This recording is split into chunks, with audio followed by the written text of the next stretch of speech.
Guys, साथ इस video में आज कर आपकी रिंगटोन चेंज कैसे करें। मेरे पास टेक्नो का फ़ोन, टेक्नो के फ़ोन से रिंगटोन चेंज करेंगे इस वीडियो में बताने वाली हूँ। और आप मेरे चैनल को सब्सक्राइब कर लीजिएगा और मेरी वीडियो को लाइक भी कर लीजिएगा। फ्रेंड्स, आपको रिंगटोन चेंज करने के लिए सेटिंग को ओपन करना है, फिर साउंड एंड इन्फॉर्मेशन में क्लिक करेंगे। इसके बाद आपको यहाँ पे फ़ोन रिंगटोन पे क्लिक करना है। मैं प्ले करके दिखा देती हूँ।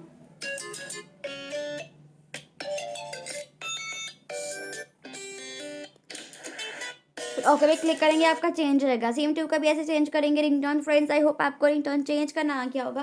प्लीज़ मेरे चैनल को सब्सक्राइब कर लीजिएगा और मेरी वीडियो को लाइक कर लीजिएगा। फ्रेंड्स, मिलते हैं नेक्स्ट वीडियो में, तब तक के लिए नमस्कार।